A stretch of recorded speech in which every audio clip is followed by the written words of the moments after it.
Tradutor: O Taquinho era o jogo mais jogado do mundo. Lá, havia um jogador lendário chamado Bland. Os jogadores e NPC o chamaram em muitos títulos. Solador, Gamer Misterioso, Guilda de um Homem Só, Arsenal Perfeito, Comandante do País Mecânico, o herói mais amado de Atenas, Aniquilador de Demônios, o jogador pioneiro do Arquipélago de Marte, e Mestre da Hidra de 9 cabeças. Esses foram os apelidos que os jogadores e NPC deram a ele. Solador porque prefere invadir uma masmorra sozinho.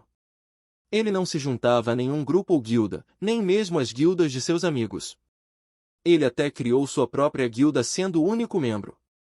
Gamer Misterioso, pois ninguém sabia sua verdadeira identidade, exceto seus amigos.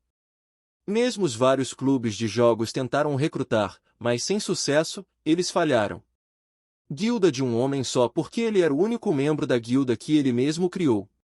Ele até ganhou uma guerra de guilda apenas com ele sozinho. Arsenal Perfeito foi porque todos os seus equipamentos eram tesouros universais. Todos os seus equipamentos tinham habilidades. Comandante do País Mecânico foi porque se tornou comandante do país mais poderoso do continente. Nenhum outro jogador conseguiu subir na classificação deste país. O herói mais amado de Atenas foi porque ele foi o primeiro a atingir o limite de afeição de uma deusa.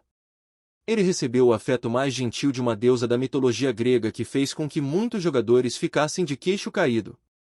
Aniquilador de Demônios foi porque, na guerra contra os demônios, uma vez ele lutou contra um único exército por conta própria e aniquilou todos os demônios. O pioneiro do Arquipélago de Marte foi porque ele foi o primeiro jogador a pisar em terras desconhecidas. Ele explorou as terras desconhecidas como comandante do País Mecânico. O Mestre da Hidra de 9 cabeças foi porque ele conseguiu fazer a famosa Hidra se tornar seu animal de estimação. Seus feitos eram algo que nenhum outro jogador poderia fazer. Ele foi o jogador que ficou no topo do ranking. Ele foi reconhecido como jogador número 1 e agora o lendário jogador transmigrou para o mundo real de. Ele se tornou um Goblin para sua consternação. Mesmo assim, o lendário jogador era como qualquer outro jogador. Ele sofreu por ser morto em uma missão muito difícil. Ele até falhou em algumas delas. Agora que ele veio a este mundo, ele faria o seu melhor para sobreviver neste mundo brutal cheio de perigo. Chegamos! Souta abriu os olhos ao ouvir a voz de Jimmy. Ele deu uma olhada para fora e viu as muralhas de 30 metros da cidade de Ladros. Era apenas uma cidade fronteiriça, mas sua aparência pode ser comparada à capital. Não se preocupe, eu tratarei do procedimento, disse Jimmy com uma piscada. Obrigado pela ajuda. Souta sorriu ironicamente. Ele estava grato a Jimmy por isso. Ele então olhou para a fila e suspirou. A fila era longa e demoraria muito até que eles pudessem entrar na cidade. Muitas pessoas entram e saem da cidade todos os dias. Diferentes raças vindas de diferentes lugares. Vamos nos separar aqui. Jimmy disse a ele. Sim, estou muito grato pela sua ajuda. Souta agradeceu a Jimmy quando ele baixou ligeiramente a cabeça. Não precisa se preocupar, também recebi algo bom de você. Não se esqueça de me procurar se tiver algo de bom, estou sempre no grupo LAN. Não se esqueça disso. Jimmy disse com uma risada. É verdade que ele recebeu mercadorias de Souta. Souta deu a ele algo que ele encontrou na Floresta Profunda. Era muito valioso. Eu sei, estou indo agora, disse Souta ao grupo Galé. Ele então devolveu o comunicador a Brianna, que ela o emprestou na época. Obrigado. Sim, boa sorte. Brianna, a líder do grupo Galé, disse. Tidor e o resto do grupo Galé também se despediram dele. Eles ficaram mais próximos um do outro em suas 2 semanas de viagem. Então, eles se separaram conforme planejado. Yuko, vamos encontrar uma loja e comprar um comunicador primeiro, disse Souta a Yuko, que o seguia.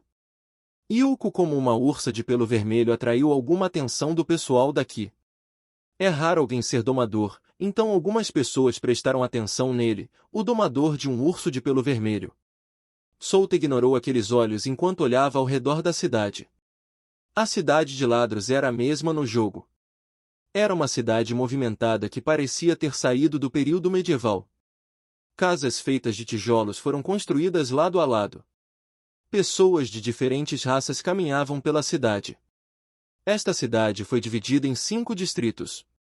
Distrito 1, 2, 3, 4 e 5. Ele estava atualmente no Distrito 1 e este lugar estava cheio de diferentes tipos de lojas. Armas, armaduras, poções, roupas, alimentos, etc. estavam por todo o lugar. Logo, Souta encontrou uma loja. Ele se virou para olhar para Yuko e afagou sua cabeça. Fique aqui um pouco, vou só comprar alguma coisa lá dentro. Souta se virou e entrou na loja. Ele rapidamente foi até o balcão e perguntou: Você tem um comunicador aqui? O vendedor não conseguia entendê-lo. Ele bateu em seu pescoço para ativar o comunicador.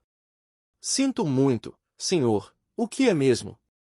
Souta apontou para o comunicador que estava preso ao pescoço do vendedor e perguntou: Você tem comunicador aqui?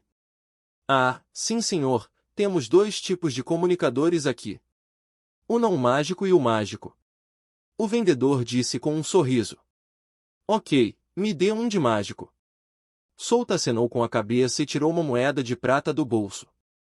Ele vendeu alguns de seus itens para Jimmy antes, então sua carteira estava cheia de moedas. Por favor, espere um momento, senhor. Dizendo isso, o vendedor foi buscar o produto. Depois de alguns momentos, ele voltou com uma caixa do tamanho de uma palma em sua mão. Aqui, senhor. Souta abriu a caixa e viu um objeto preto do tamanho de uma palma com um botão branco. Preso a ele estava um fio preto circular. Era diferente do comunicador de Jimmy que tinha um fone de ouvido. Este comunicador estava usando magia para enviar as informações em sua cabeça. Ele só precisava inserir seu próprio mana e ele seria ativado por conta própria. Bom, eu vou levar. Obrigado por comprar, senhor. Desculpe a demora, Yuko. Souta saiu da loja e olhou para Yuko. Mu. Yuko abaixou a cabeça e olhou para ele. Souta olhou para ela com um olhar questionador. Demorou um pouco para entendê-la. Ah, você realmente gosta quando eu afago sua cabeça. Bem, vamos lá. Vou deixar você comer o que quiser. Os 2 continuaram seu passeio pela cidade. Souta foi até a pousada que tinha um rancho para que Yuko pudesse ficar com ele. Ele pagou 200 moedas de cobre por uma noite. Ele pagou por um mês inteiro de estadia usando as moedas que recebeu de Jimmy. Deixando Yuko no rancho, Souta foi à guilda de aventureiros para se registrar como um aventureiro. Ele precisa ter uma maneira de obter uma renda para se matricular no Instituto Ladro.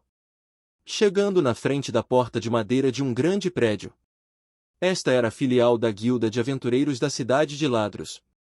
Como uma facção continental, a guilda de aventureiros tinha muitas filiais em diferentes cidades em todo o continente. Da porta, Souta podia ouvir os ruídos dentro do prédio. Dando um passo à frente, ele entrou no prédio. A primeira coisa que viu foi um enorme salão que estava cheio de diferentes pessoas rindo e conversando em uma mesa redonda. Também havia no canto algumas pessoas que pareciam estar esperando por seus membros de grupo. Algumas pessoas olharam para ele e outras não se preocuparam em olhar para ele, pois sabiam que diferentes tipos de pessoas sempre entravam na guilda todos os dias. Souta olhou em volta e não viu o grupo Galé. Parecia que eles não estavam aqui na guilda. Depois de confirmar isso, ele foi até a recepcionista. A recepcionista era uma linda mulher de meia idade. Ela parecia ter uma pele de porcelana, lindos olhos castanhos e um cabelo castanho preso em um coque. Olá, senhor, o que posso fazer por você? A recepcionista perguntou em tom educado. Eu quero me registrar como um aventureiro. Souta respondeu à sua pergunta. Espere um momento, senhor.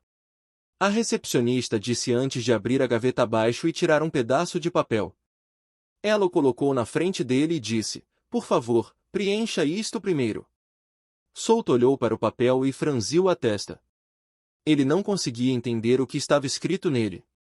Ele olhou para a recepcionista e disse embaraçado, Não consigo entender. Com a ajuda da recepcionista, Souta conseguiu preencher o papel. Ele já planejou antes o que deveria escrever em suas informações. A recepcionista disse-lhe pacientemente todas as regras dos aventureiros. Ela explicou cada parte importante de ser um aventureiro para ele. Souta ouviu, pois sabia que era seu trabalho explicar isso a todos os aventureiros recém-chegados. Já era tarde da noite quando ele voltou para a pousada. Ele estava no rancho alimentando Yuko com a carne que ela gostava. Enquanto fazia isso, ele organizou as informações que reuniu em sua cabeça. Ele tinha certeza de que era a primeira versão do jogo. Não havia nada de grande acontecendo no mundo com base nas informações que ele reuniu. A primeira versão era uma versão em que cada jogador exploraria o continente. Eles fariam o que quisessem e teriam algumas missões em seu caminho. Também foi chamado de exploração gratuita. Nada grande acontecia nesta versão. O início do caos foi a abertura da segunda versão. Nela começaria com a invasão dos demônios, ascensão do país mecânico, era da exploração, guerra de titãs e gigantes, a praga da morte, etc. Todos esses foram grandes eventos que abalaram todo o continente. O equilíbrio do poder mudará muitas vezes e a guerra se espalhará. Até os 3 grandes países serão forçados a se mudar. Começará com uma guerra em pequena escala e então se espalhará gradualmente antes que alguém se dê conta. Todo o continente já estaria em guerra. Souta estava familiarizado apenas com a busca que fez. Ele não sabia de todos os detalhes dos outros eventos, pois estava ocupado reunindo seus equipamentos naquele momento. 1. Depois disso, devo tentar encontrar o par de brinco da alma de sangue para que eu possa desbloquear sua outra habilidade.